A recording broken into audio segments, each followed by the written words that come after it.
नमस्कार. मी Ashutosh Tilak.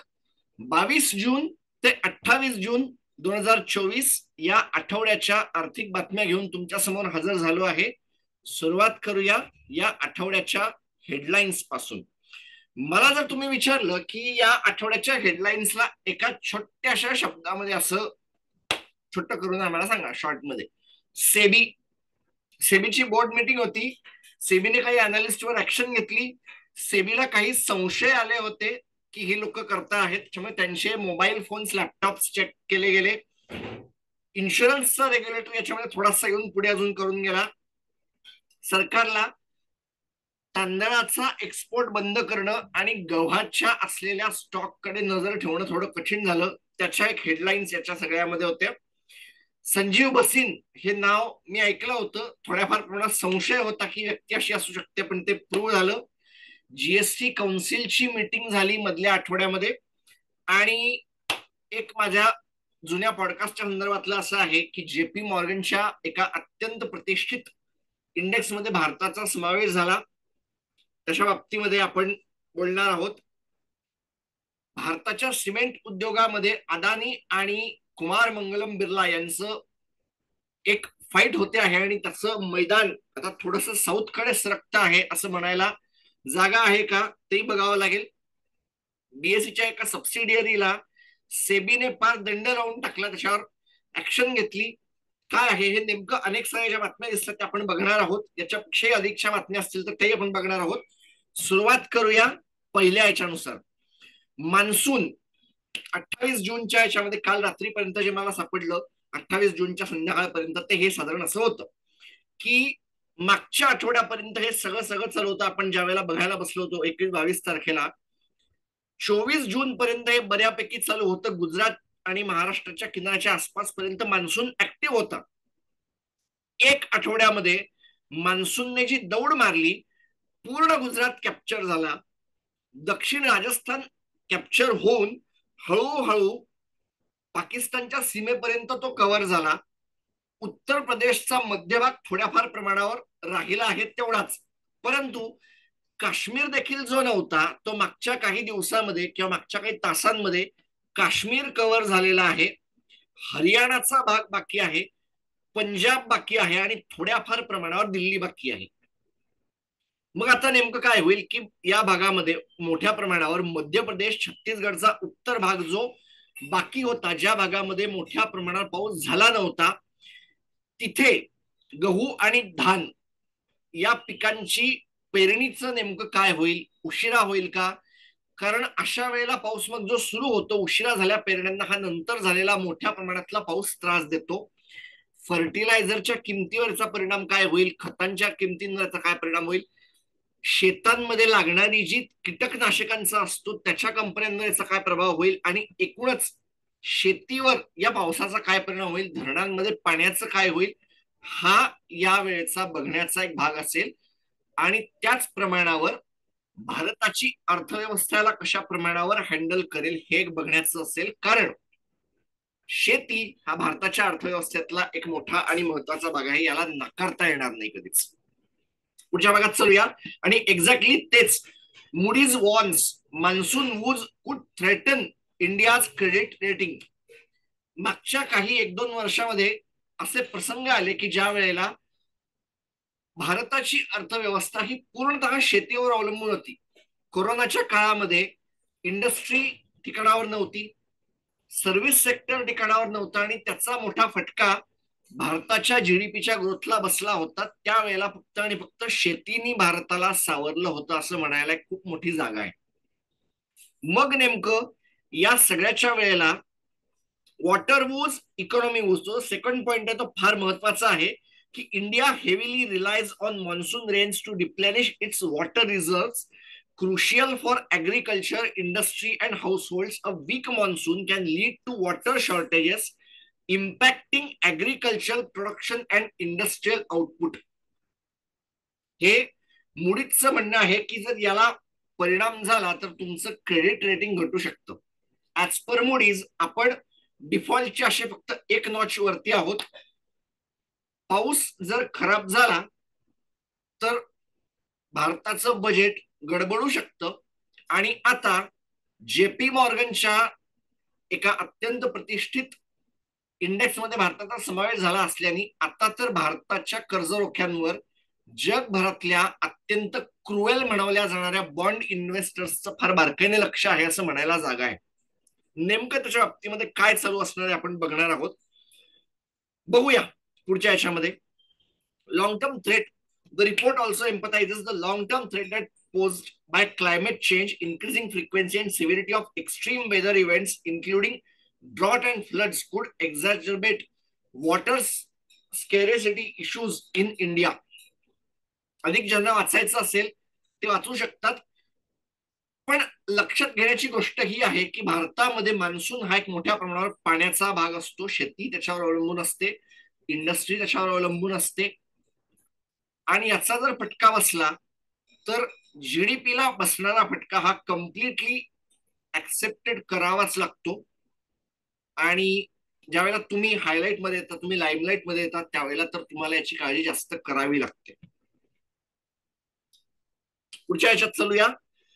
In the work of government decision IRDA mandates, आपण त्याच्यामध्ये चाललो आहोत या बाबतीमध्ये की in a wake of government decision to ban rice export. झालं असं आहे की राईस एक्सपोर्ट, तांदळाचा जो एक दाबून ठेवला गेला एक्सपोर्ट, त्याचा इफेक्ट भारतावर असा झाला की आता सरकारच्या खिशामध्ये 1,40,00,000 टनाचं राईस पडलेले आहेत, तांदूळ पडलेला आहे.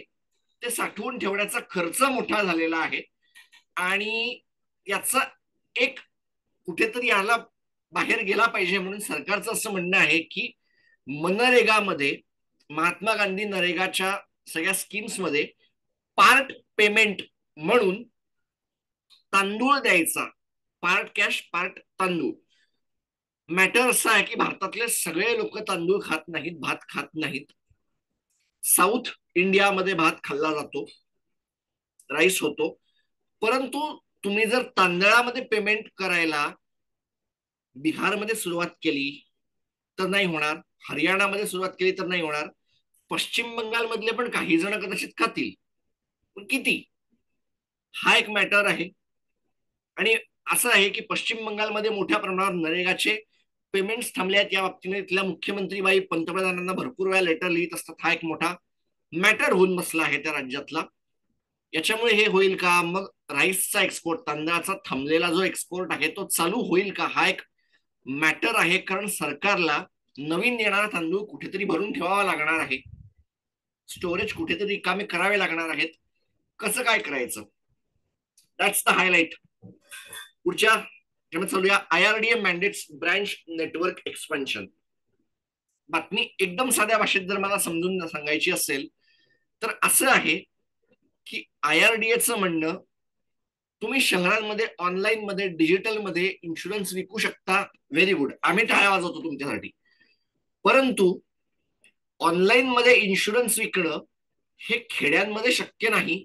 त्यामुळे तुम्हाला खेड्यांमध्ये आणि दूरच्या भागांमध्ये, रिमोट एरियाजमध्ये तुम्हाला ब्रँचेस ओपन कराव्या लागतील.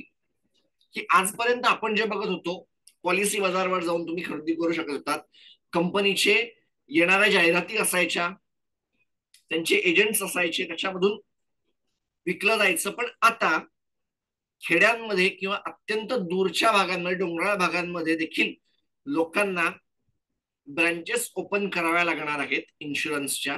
आणि मुळात अशा भागामध्ये जर ब्रँचेस ओपन कराव्या लागणार असतील तर त्याचा एक वेगळा खर्च तयार होईल.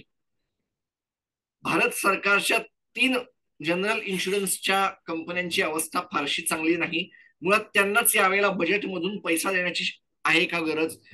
कारण जेटलींच्या शेवटच्या बजेटमध्ये असा प्लॅन होता की त्या कंपन्यांचं मर्जर करावं, त्यांची आर्थिक स्थिती सुधारावी.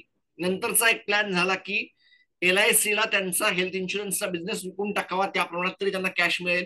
पण तसंही काही होताना दिसत नाही. मग काय, आता त्यांना हा एक्स्ट्राचा वाढलेला खर्च या कंपन्या घेणार कशा काय, हा एक खरंच मॅटर उभा राहिलेला आहे.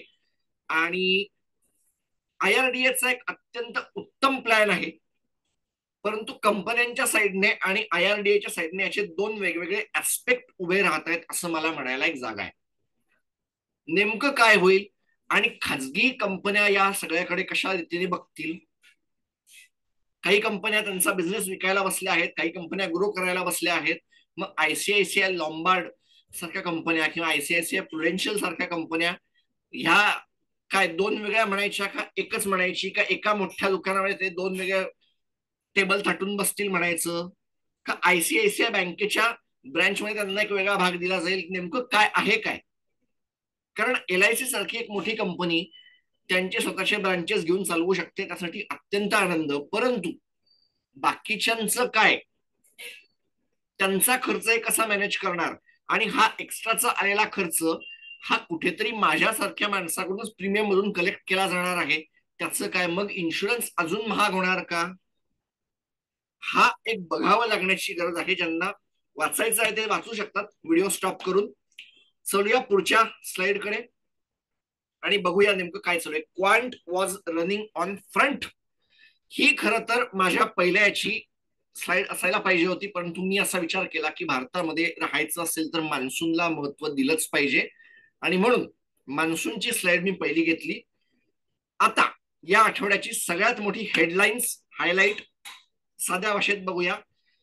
सेबीला असा संशय आला की 2017 मध्ये स्थापन झालेल्या एस्टॅब्लिश झालेल्या क्वांट म्युच्युअल फंडाने मोठ्या प्रमाणावर फ्रंट रनिंग सुरू केलं आहे. फ्रंट रनिंग म्हणजे काय, की मी एक कस्टमर आहे यांचा, मी यांना पैसे दिले XYZ म्युच्युअल फंडाच्या स्कीम मध्ये, आणि त्यांनी ठरवलं की याच्या पैशातून समजा TCSचा शेअर खरेदी करायचा किंवा टाटा मोटर्सचा शेअर खरेदी करायचा. आणि ज्या वेळेला म्युच्युअल फंड्स खरेदी करतात त्यावेळेला म्युच्युअल फंडांच्या खरेदीमध्ये त्यांना प्रॉफिट मिळतं, कारण त्याच्यानंतर तो शेअर चालतो बातमी आल्यावर. मग अशा वेळेला मार्केट मॅनिप्युलेशन किंवा इन्फॉर्मेशन बेस्ड ट्रेनिंगचा एक फार चुकीचा फायदा करून घेता येतो. काय तो पण सांगतो की अत्यंत साध्या भाषेत, समजा मी म्युच्युअल फंडाचा फंड मॅनेजर आहे, मला माहित आहे की मी एका आता मिडकॅप कंपनीमध्ये माझ्या म्युच्युअल फंडाच्या याच्यामध्ये ट्रेड घेणार आहे. 5%, 4%, 6% जे काय असेल, म्युच्युअल फंडाच्या पोर्टफोलिओसाठी ते शेअर खरेदी करण्याच्या आधी मी माझ्या पर्सनल पोर्टफोलिओमध्ये ते करतो. समजा 100 रुपयाला.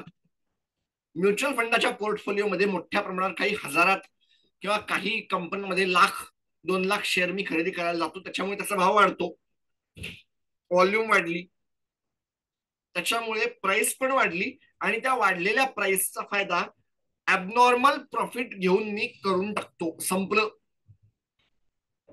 ज्या टाईपचा प्रॉफिट मिळवायला त्या म्युच्युअल फंडाच्या युनिट होल्डर्सना कदाचित महिना 2 महिने लागू शकतात, त्या टाईपचं प्रॉफिट मी काही दिवसात किंवा काही तासात कमवून मोकळा होतो. रेट ऑफ रिटर्न एकाला जास्त एकाला कमी असं का, बायसनेस हा जो आहे हा संपवण्याचा सेबीचा एक प्रयत्न होता, जो अत्यंत गरजेचा होता. Reportedly balloon from 100 crore in 2019 to 90,000 crore currently. त्यांचे जे आहेत त्या लोकांनी पुढच्या स्लाइडमध्ये त्यांचं नाव येईल की त्यांनी सांगितलं असं काही नाहीये, हे नाही ते नाही, परंतु आता इन्व्हेस्टर्सच्या निघून जाण्याचा प्रकार सगळा सुरू झाला आणि जवळपास 1.5% आसपासचं त्यांचं ऍसेट अंडर मॅनेजमेंट घटलं. अजून एक हायलाइट अशी आहे की या क्वांट म्युच्युअल फंडाचे होल्डिंग्स ज्या शेअरमध्ये आहेत ते शेअर फारसे पडले नव्हते, आणि भारताच्या त्याच्यामध्ये मोठ्या प्रमाणावर खरेदीदार आहेत, त्याच्यामुळे झालं असं आहे की भारताचा शेअर बाजार हा आता मोठ्या प्रमाणावर डीप झालेला आहे. टोटल 90,000 करोडचं त्यांचं असलेलं जे काय इन्व्हेस्टमेंट आहे ती झेलण्याला ही माणसं अगदी सफिशियंट ताकदवान आहेत. भारताचा बाजार 90,000 करोड अशा छोट्या छोट्या तुकड्यांमध्ये, आणि ते लार्जली इक्विटीमध्ये झालेलं आहे, डेटमध्ये झालेलं नाहीये. चांगली गोष्ट आहे, कारण डेटमध्ये झालं असतं तर डेटमध्ये फारसं काय नाहीये, ते डेट मार्केट्स हे शॅलो आहेत, हे मान्यच करावं लागेल. आणि हा सगळा असा आहे की proactive in tackling front running and other market manipulation schemes, this rates come amidst regulators efforts to strengthen market integrity and protect investor interest. मी असे पण काही कमेंट्स ऐकले की सेबीला सामान्य गुंतवणूकदारांनी मिळालेला पैसा पचत नाहीये. मला हे सांगावं वाटतं आहे की सामान्य गुंतवणूकदारांनी पैसा आनंदाने कमवावा, त्याच कारणासाठी सेबीने पुढची एक जी बातमी आपल्याशी आहे ती मी बोलतो आहे. परंतु सामान्य गुंतवणूकदारांच्या पैशाचा ज्या वेळेला गैरफायदा घेतला जातो ते सेबीला नको आहे. सामान्य गुंतवणूकदारांनी 100 कमवावा, पण 100 लोकांनी 100 रुपये कमवावे. सामान्य गुंतवणूकदार 100 सामान्य गुंतवणूकदारांनी त्यांचे 100 रुपये आणून जे 10,000 रुपये होतात त्या 10,000 रुपयाचा वापर करून जर कोणी 1,00,000 कमवत असेल तर सेबीला ते नकोय. That's the front running, that's the case in core, that's it. मला एवढंच म्हणायचंय. सेबी हे जे करते आहे त्याच्यामुळे बाजारामध्ये मेसेज हा जातो आहे की जे करणं गरजेचं आहे ते सेबी करते आहे. ज्यांना वाचायची इच्छा आहे स्टेटमेंट्स आणि त्याचा झालेला प्रभाव ते वाचू शकतात. मी पुढच्या स्लाइड मध्ये चाललो आहे.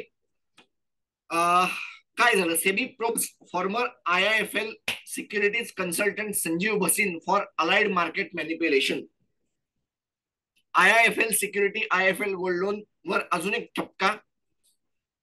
काय झालं, संजीव भसीन हे जे व्यक्ती फोटोमध्ये तुम्हाला दिसत आहेत ते वेगवेगळ्या चॅनलवर जाऊन मोठ्या प्रमाणावर बुलिश होणं आणि अनेक वेळेला चुकीच्या बातम्याचा वापर करून, म्हणजे मला आठवतं की ज्या वेळेला रशिया युक्रेनचं युद्ध सुरू झालं तर सुरुवातीच्या काही दिवसांमध्ये भरत होतं त्यावेळेला त्यांचं असं म्हणणं होतं की युक्रेन तो अब सरेंडर करने वाला है और ये सब खत्म होने वाला है, आप इसे खरीद लो. असं प्रत्यक्षात काहीही झालं नाही. या व्यक्तीने मला खात्री आहे की मार्केटला मॅनिप्युलेट करून मोठ्या प्रमाणावर प्रॉफिट कमवला असणार आहे आणि म्हणून सेबीने त्यांचे डिजिटल डिव्हाइसेस म्हणजे मोबाईल असतील किंवा लॅपटॉप असतील तसं चेक केलेले आहेत, एक्झामाइन. आणि हे आज ना उद्या होणार होतं. म्हणजे शेअर बाजारामध्ये मोठ्या प्रमाणावर जी घाण आहे की CNBC आवाजचे काही प्रमाणात आहेत, प्रदीप पंड्या असेल, हेमंत घई असेल, या लोकांवर ऍक्शन्स केले. हे होणार होते, हे आज ना उद्या होणार होते, असं ऍक्शन्स झाली. पण याच्यामध्ये संजीव भसीन यांच्यासारख्या लोकांचं नाव यावं जे डोळ्यासमोर होते ते फार मला असं वाटतं उशीर झाला यायला action. SEBI's investigation and Bhasin's role. While details of the investigation remain undisclosed, SEBI is likely looking into whether Bhasin's recommendations influenced stock prices artificially. This could involve creating misleading hype or coordinated trading activities to inflate stock prices. मला जवळपास खात्री आहे यांच्या बोलण्यानुसार ते झालेलं असणार आहे. फक्त ते नेमकं कधी कधी कसं कसं झालं हे शोधणं थोडंसं कठीण असेल. बघू म्हणजे सेबीला किती प्रमाणात सक्सेस मिळतो, कारण ही व्यक्ती भरपूर प्रमाणामध्ये मोठ्या प्रमाणावर येऊन सांगायची. आणि हो हे असंच आहे, फक्त त्यांच्या मॅनिप्युलेशनचा प्रकार थोडा वेगळा असेल अशी मला खात्री आहे. बघावं लागेल, म्हणजे या टाईपच्या न्यूज कडे थोडं लक्ष ठेवावं लागेल, कारण सेबी या आठवड्यामध्ये मोठ्या प्रमाणात ऍक्टिव्ह होती. या आठवड्याच्या बातम्यांचा कोर वर्डच मुळात सेबी होता असं म्हणलं तरी काय चुकीचं असणार नाही. चलूया पुढच्या बातमीकडे. जीएसटी काउन्सिलची meet, relief for some, disappointment for others. काय झालं, टॅक्स रेट ट्विक्स झाल्या, काही लोकांसाठी टॅक्सचे रेट बदलले गेले. Uniform 12% GST rate was set for all type of milk cans. म्हणजे या टाईपच्या दुधाच्या याच्यासाठी 12% त्यासाठी 5% त्यासाठी अजून काहीतरी वेगळा, कोणासाठी तरी असं काहीतरी वेगळं, असं करण्याच्या ऐवजी सगळ्या प्रकारच्या दुधांसाठी एक 12%चा आणून उभा केला बेटर आहे.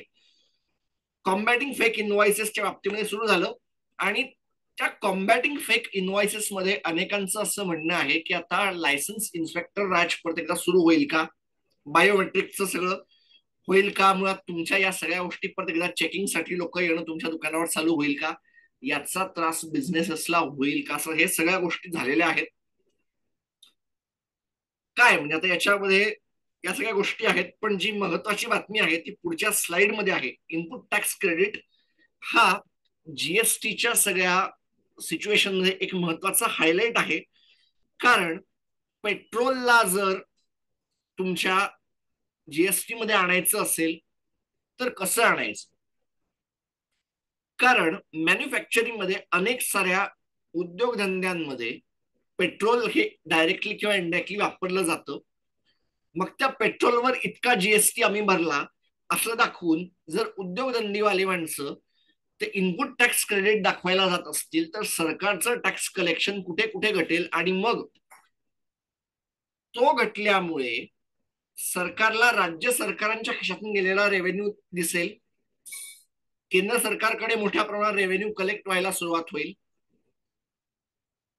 ते तर आहेच, पण प्लस मग इनपुट टॅक्स क्रेडिटच्या बाबतीमध्ये काही ठराविक लोकांच्या गोष्टी कमी होतील. इनपुट टॅक्स क्रेडिट पेट्रोलमध्ये मिळायला सुरुवात होईल, राज्यांच्या खिशातून महसूल जाईल, हे तर आहेच. परंतु काही ठराविकच उद्योगांना तो कमी होईल, काहींचा नाही होणार. हे नेमकं काय आहे? मग हे जे काय सगळं चालू आहे त्याच्यामुळे पेट्रोल आणि डिझेल जीएसटी मध्ये येत नाहीये. हायलाइट मुद्दा एक्सटेंडेड क्रेडिट क्लेम्स आहे, वेवर फॉर अर्ली कन्फ्युजन ते पण चालू आहे, क्लॅरिफाईड टाइम लिमिट्स आहे. ऑनलाईन गेमिंग इंडस्ट्री या सगळ्यामध्ये एक झालं असं आहे की त्यांचं म्हणणं होतं आम्हाला कमी करून द्या तुम्ही, आम्हाला हे नको आहे, आम्ही गेमिंग इंडस्ट्री नाही आहोत. परंतु directorate general of GST intelligence DGGI नी कॅशबॅक वरती इन्फॉर्मेशन मागवली आहे. कॅशबॅकचा साधा अर्थ या बाबतीमध्ये असं की तुम्ही ऑनलाईन गेम खेळायला जा, पैसे कमवले की ते तुमच्या अकाउंटमध्ये जे ट्रान्सफर होतात त्याला म्हणतात कॅशबॅक कंपन्यांच्या भाषेमध्ये. आणि त्याची इन्फॉर्मेशन कलेक्ट करायला DGGI सुरुवात केली आहे. आणि ते जर येणार असेल तर याचा अर्थ या कंपन्यांसाठीची सिच्युएशन अजून खराब होणार आहे. कारण तर त्यांच्यावरचे टॅक्सचे आमचे एवढे होत नाहीत, आम्हाला घटवून द्या असं काय काय त्यांनी चालू केलं होतं गेमिंग कंपन्यांनी. माझा point number 3, the online gaming industry हा एक मोठा इश्यू होता आणि हा अजून पुढचा काही काळ चालेल याची खात्री आहे. मुळात त्यांना 28% जीएसटी लावून दाखवला आहे पूर्ण याच्यावर. ही इंडस्ट्री तर आता संपल्यात जमा आहे किंवा ती आता हळूहळू मरेल, काही शेअर्स त्याच्यामध्ये जाऊन मरतील. अधिक या इंडस्ट्रीच्या बाबतीमध्ये काय होतं आहे हे यावेळेला तर काय झालं नाही. येणाऱ्या जीएसटी काउन्सिलच्या मीटिंगमध्ये अजून काय होतंय बघावं लागेल. पेट्रोल आणि डिझेलच्या बाबतीमध्ये होईल. अल्कोहोल हा पण एक महत्वाचा इश्यू आहे, याच्याकडे पण थोडंसं हायलाइट करावं लागेल. चलूया पुढच्या बातमीकडे. काय झालं? Indian bonds make historic debut on prestigious index. या बाबतीमध्ये मी एवढंच म्हणेन की मी आणि Chandrashekhar Tilak sir India's influence on JP Morgan इंडेक्सच्या बाबतीमध्ये जाऊन बघा. साध्या भाषेमध्ये मला जर एवढं सांगायचं असेल की JP Morgan emerging market bond index government bond हा एक इंडेक्स आहे, अत्यंत रिस्पेक्टेड इंडेक्स आहे. त्याच्यामध्ये भारत सरकारचे बॉन्ड इन्क्लूड व्हायला सुरुवात झाली आहे. 28 जून पहिला 1%, जून जुलै ऑगस्ट सप्टेंबर ऑक्टोबर नोव्हेंबर डिसेंबर जानेवारी फेब्रुवारी मार्च असे 10 महिने याच्यामध्ये होईल. आणि आय थिंक 1 जानेवारी 2025च्या आसपास ब्लूमबर्गचा एक छोटा इंडेक्स मध्ये देखील भारताचा समावेश होईल. पण तो इतका छोटा आहे की जेपी मॉर्गनचा 1% म्हणजे त्या इंडेक्सचं पूर्ण 10% असं काहीतरी ते आहे. बघावं लागेल की रसेलचे डेट इंडेक्स देखील याच्यामध्ये येतात का अधिक. हायलाइटच्या बाबतीमध्ये आमच्या पॉडकास्टमध्ये आम्ही पूर्ण बोललेलो आहे. India's inclusion into JP Morgan index असं माझ्या या चॅनलवर आहे, तुम्ही शोधू शकता. जाऊया पुढच्या बातमीकडे. नेमकं काय आहे? Cement giants clash, UltraTech buy stake in India Cement. गंमत अशी झालेली आहे की हे जे समोर दिसत आहेत गृहस्थ हे क्रिकेटवाल्यांसाठी ओळखीचे असणार आहेत. कारण चेन्नई सुपर किंग्सचे मालक N श्रीनिवासन असं काहीतरी त्यांचं नाव आहे आय थिंक. झालं असं की यांच्या इंडिया सिमेंट नावाची यांची एक कंपनी आहे, याच्यामध्ये राधाकृष्ण दमानी यांनी हिस्सा खरेदी चालवली होती 2021-22च्या आसपास. राधाकृष्ण दमानींचं म्हणणं असं होतं की सिमेंटची जी इंडस्ट्री आहे ती फारशी काय आता त्याच्यामध्ये मोठे माणसं नाहीयेत आणि इंडिया सिमेंटमध्ये काही अधिक चांगल्या गोष्टी करता येणं शक्य आहे. झालं असं आहे की N श्रीनिवासन 28% हिस्सा होल्ड करतात. राधाकृष्ण दमानींचं म्हणणं होतं आपण दोघं मिळून याला चालवू, आम्हाला काय हॉस्टाईल टेक ओव्हर करण्याची गरज नाही. थोडंफार वॉरन बफेटच्या स्टाईलमध्ये हे सगळं चालू झालं होतं की we will run this company by helping you making it better. 23% त्यांनी हिस्सा घेतला होता. Bit by bit bit by bit bit झालं. अधिक काही त्याच्यामध्ये झालं नाही. एन श्रीनिवासन यांनी आणि त्यांच्या फॅमिलीने याच्याकडे काहीही लक्ष दिलं नाही.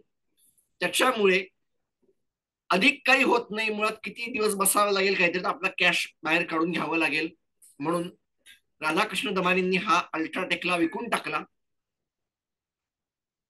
इथे मला जर विचाराल ना तर नशीब दोन मला वेगळ्या गोष्टी आठवत आहे की याच एन श्रीनिवासननी रासी सिमेंट नावाच्या कंपनीला पण असंच गेलेलं होतं.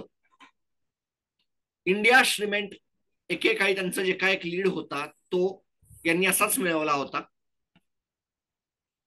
नशीब त्यांच्या समोर येऊन उभं आहे आणि अल्ट्राटेकचे ग्रासिम इंडस्ट्रीज हा जो बाप होता त्या ग्रासिम इंडस्ट्रीजनी LNT सिमेंटचा LNT मधला हिस्सा हा रिलायन्स इंडस्ट्रीजच्या अंबानींकडून देखील असाच घेतला होता. मला असं वाटतं जवळपास या दोन्हीच्या दोन्ही गोष्टी पॅरलल चालू होत्या. मला असं वाटतं रासी सिमेंटचं ऍक्विजिशन आणि रिलायन्स इंडस्ट्रीजने बिर्लांना विकणं LNT ची हिस्सेदारी हे जवळपास पॅरलल चालू होते.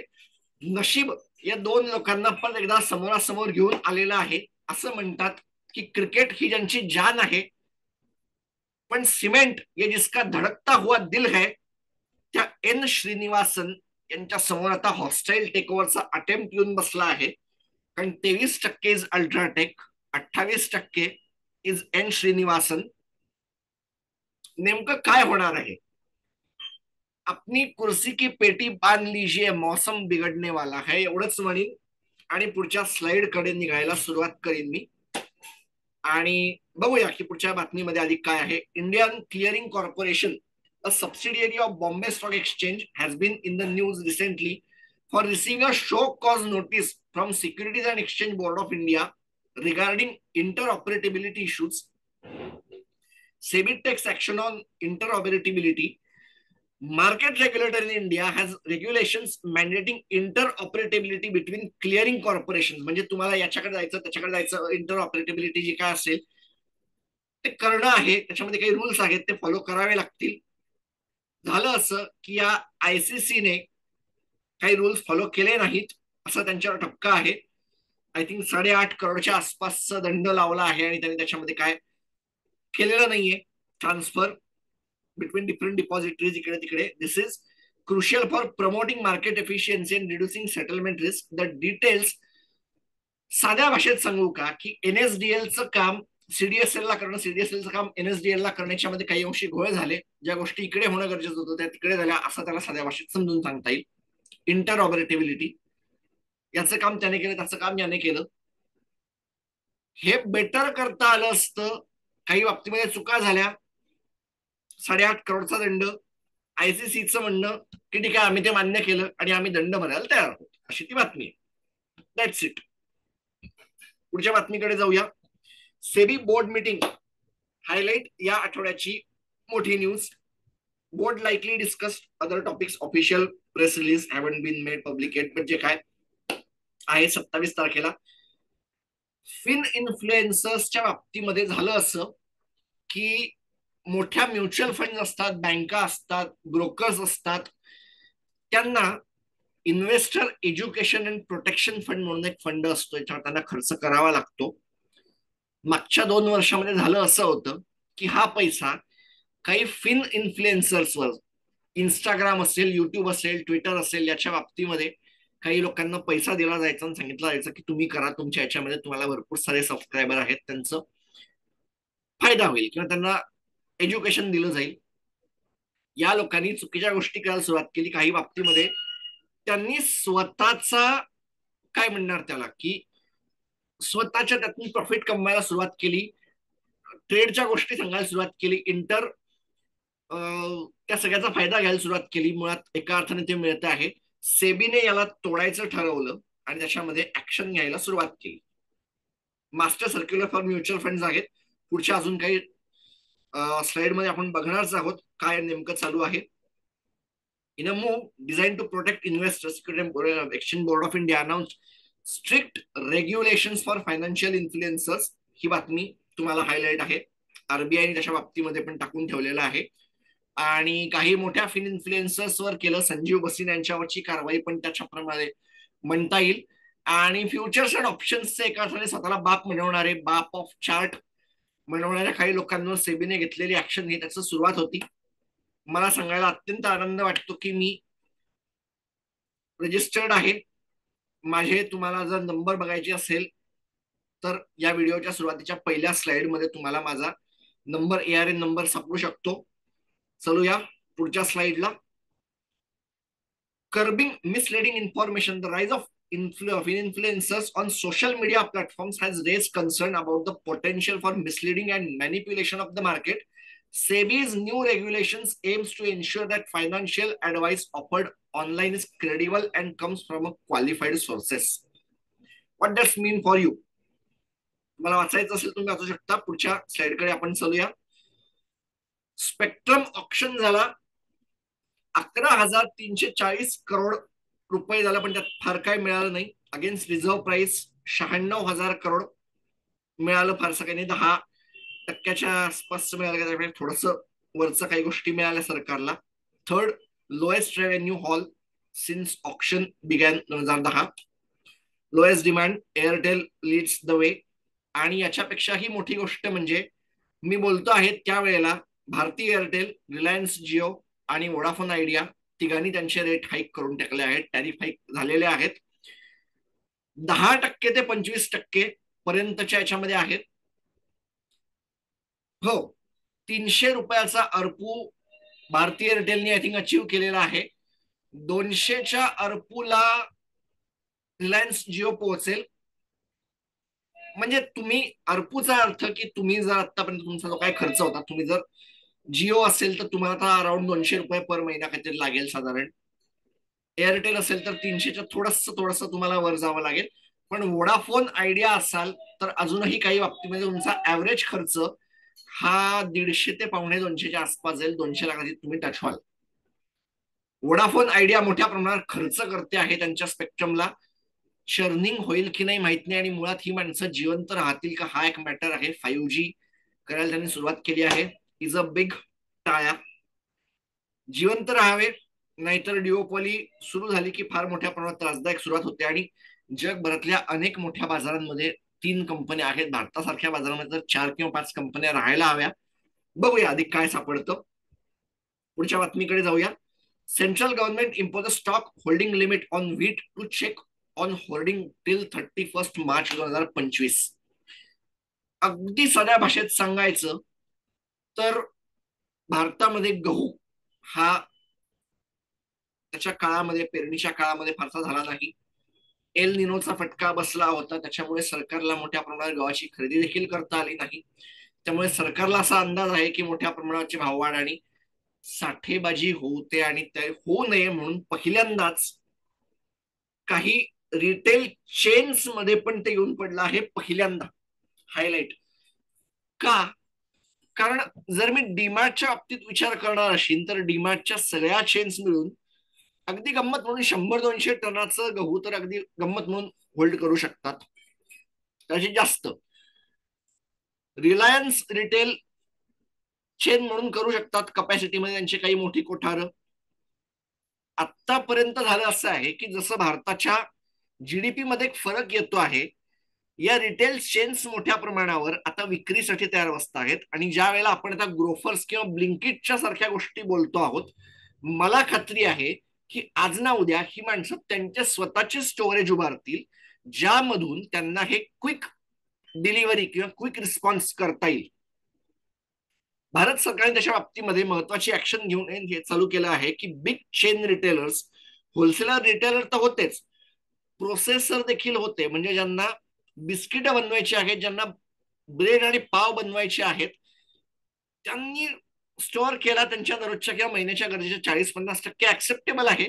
परंतु रिटेल चेन्सनी किती करावं याच्यामध्ये कुठेतरी एक लिमिट येऊन पडली, हे फार उत्तम झालं की individual stores of big chain retailers and single retailers are capped at 10 tons per outlet. आतापर्यंत तुम्ही जर 40-50 करत असाल तर तेवढं नाही चालणार, तुम्हाला दररोज तुमचं भरावं लागेल, तुमच्या जर आठवड्याला करावं लागेल. Is the game. म्हणजे याच्यासाठी टाळ्या वाजवायला लागतील. एक महत्वाची गोष्ट आहे त्याच्यामध्ये, देर आय दुरुस्त असं काहीतरी म्हणण्याची ही परिस्थिती आहे. बट ओके, ठीक आहे. पुढची स्लाइड काय म्हणते बघूया. QIP of 5 PSB soon. Bank of Maharashtra, central bank of India, Punjab and Sind bank, UCO bank, Indian overseas bank. झालं असं आहे की या बँकांमध्ये भारत सरकारचा हिस्सा हा 75% जास्त आहे. प्रमोटरचा हिस्सा कुठेतरी 75%च्या आत असला पाहिजे किंवा 75% इतका असला पाहिजे. यासाठीचा प्रयत्न सेबीने त्यांच्या सांगितला होता. ऑगस्ट महिन्याच्या पर्यंत त्यांना टाइम होता, तो येईल. म्हणजे पुढच्या काही दिवसांमध्येच आपण बोलतो आहोत, त्याच्या आसपास व्यक्त त्याच्या आसपास पर्यंत मोठ्या प्रमाणावर गोष्टी बदलू शकतात, हाय होऊ शकतात, QIP होऊ शकते. आणि QIPच्या बाबतीमध्ये ते काय लेवलला रेज करतात त्याचं कारण आहे की सेबीने SBIने 7% आसपास इन्फ्रास्ट्रक्चर बॉन्ड रेज केले आहेत. युको बँकेसारख्या बँकेनी मोठ्या प्रमाणावर इन्फ्रास्ट्रक्चर बॉन्ड रेज केले, त्याचे कुपन रेट फार हाय आहे. त्यामुळे युको बँक नेमक्या काय प्राइसला त्यांचे शेअर रेज करते, QIP मध्ये नेमकं कोण येतं, त्याच्यानंतर त्यांचा रेज काय असतो, व्हॅल्युएशन काय होतं, या सगळ्याकडे लक्ष द्यावं लागणार आहे. आणि याच्यामध्ये एक नाव आहे इंडियन ओव्हरसीज बँक. या बँकेच्या बाबतीमध्ये माझ्या मागच्या पॉडकास्टमध्ये चंद्रशेखर टिळक सरांसोबतचं झालेलं संभाषण हे मोठं चमत्कारिक आहे, आश्चर्यचकित करणार आहे की असं नेमकं काय झालं की इंडियन ओव्हरसीज बँक ही आता मार्केट कॅप मध्ये युनियन बँकेपेक्षा मोठी झालेली आहे. त्या QIP नंतर यांचं नेमकं काय होईल, यांची अवस्था काय आहे, हे सगळं बघावं लागेल. आणि अशा वेळेला ज्या वेळेला सरकारचा हिस्सा याच्यामध्ये बराच आहे, सरकार काही स्टेक याच्यामध्ये ओपन मार्केटमध्ये विकते का, त्यातून सरकारला पैसा मिळतो का, हे बघण्याची एक गरज आहे. हे देखील बघावं लागणार आहे. चलूया पुढच्या बातमीकडे. To increase the depth of capital market, सेबीचं म्हणणं असं आहे की minimum service, basic service demat account, ज्याची एक आतापर्यंत 2 लाख रुपयाची होती, त्याला काही सर्व्हिस नव्हता, तो आता 10 लाखापर्यंत वाढवला गेला आहे. ही सुरुवात होईल 1 सप्टेंबर 2024 पासून. 10 लाखाच्या पुढचं जर तुमचं असेल तर त्याच्यामध्ये तुम्हाला भरपूर रेग्युलर डीमॅट अकाउंट होईल, ज्याच्यामध्ये हायर चार्जेस असतात, काही 1000 रुपयाचे आय थिंक चार्जेस असतात, वेगळ्या प्रकारात ब्रोकरेजचे असतात, तुम्हाला एक्स्ट्राचे सर्व्हिसेस पण मिळतात. पण 2 लाखाच्या याला बाकी काही नसतं, तुम्ही ओपन रेग्युलर करू शकता. मुळात माझ्यासारख्या माणसाला पण आता हळूहळू हायर सर्व्हिसकडे जावं लागणार आहे, कारण माझे जे काय ट्रेड्स असतात, माझे जे काय गोष्टी असतात, ज्या काय त्याला IPO करावे लागतात, त्याच्याकडे लक्ष देऊन मला पण थोड्याफार प्रमाणात माझी सर्व्हिस वाढवून घ्याव्या लागणार आहेत, हे तर मी मान्यच करतो. थर्ड पॉइंट की revise charges, there are no annual maintenance charges of basic service demat account if the portfolio value is up to 4 lakh. A 100 rupee annual charge applies to accounts with a portfolio value exceeding 4 lakh but within the 10 lakh limit. मला असं वाटतं आता हे पण 10 लाखाच्या आसपास सरकायला लागेल, कारण ज्या वेळेला मोठ्या प्रमाणावर QIP येत आहेत, ब्लॉक डील्स होत आहेत, बल्क डील्स येत आहेत, फ्युचर्स अँड ऑप्शन्स येत आहेत. आणि फ्युचर्स अँड ऑप्शन्सच्या बाबतीमध्ये सेबी ऍक्शन घेते आहे, आणि फ्युचर्स अँड ऑप्शन्सच्या बाबतीमध्ये अधिक स्ट्रिक्ट करून, जे आता आय थिंक 182 वगैरे शेअर आहेत, त्याच्यामध्ये 180च्या आसपासचे जे शेअर आहेत फ्युचर्स अँड ऑप्शन्स मध्ये, ते घटवले जातील असा एक शक्यता आहे. कितीपर्यंत घटतात हा एक मॅटर आहे, आणि बजेटमध्ये या सगळ्याच्या बाबतीमध्ये मोठ्या प्रमाणावर ऍक्शन घेतली जाऊ शकते, असा पण एक बातमी येते आहे. चलूया पुढच्या बातमीकडे. Indices and commodities. Yes, BSE Sensex 2.5% जास्तीची वाढ घेऊन आठवड्यात बंद झाला, 79,032.73. निफ्टी बंद झाला 24,010, 2.5% ग्रोथ घेऊन. त्याच्यानंतर निफ्टी बँक 2% ग्रोथ घेऊन या आठवड्यात बंद झाला. 52,300 झाला. 23,432च्या आसपास होता. 23,420.30, जवळपास 2%च्या वरची ग्रोथ झाली.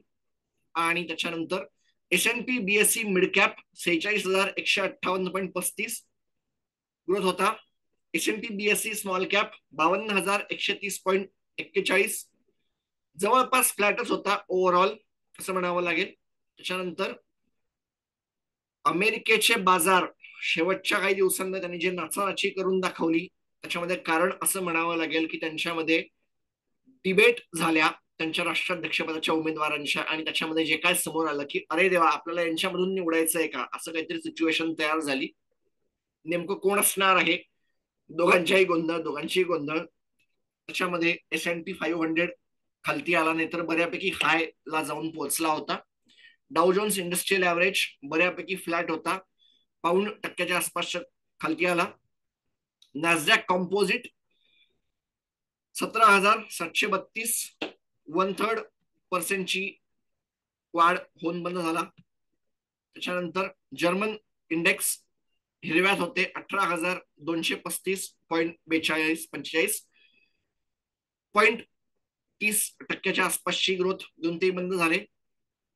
फ्रेंच बाजार हे डाऊन होते, एक दिवसाची त्याची चुकून घेतली गेली, 7,479.40. ठीक आहे, त्यांच्याकडे येणाऱ्या इलेक्शनच्या बाबतीमध्ये काय होतं हा एक मोठा पॉइंट झाला होता इमॅन्युएल मॅक्रॉन यांच्या बाबतीमध्ये.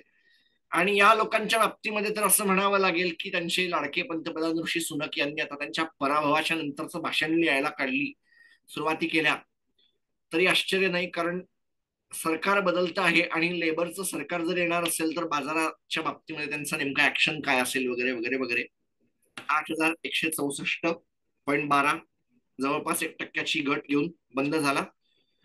आणि त्याच्यानंतरचं ऑइल फरक दोघांच्या मधला बघायचा असतो तो जवळपास 1-1.5%च्या आसपास आलेला आहे. मागच्या आठवड्यामध्ये एखाद नाही तीन डॉलरचा होता, यावेळेला हा $1.5 आसपासचा फरक आलेला आहे. क्रूड ऑइल WTI $81 आणि ब्रेंट द्यायला तुम्हाला जवळपास $82.83 द्यावे लागत होते. आणि त्याच्यानंतर गोल्डची किंमत होती 71,780 देऊन तुम्हाला गोल्ड मिळत होता 10 ग्रॅम, आणि जवळपास 87,600 देऊन तुम्हाला 1 किलो चांदी मिळत होती. या होत्या आठवड्याच्या बातम्या. पुन्हा भेटूया पुढच्या आठवड्यात, तोपर्यंत नमस्कार.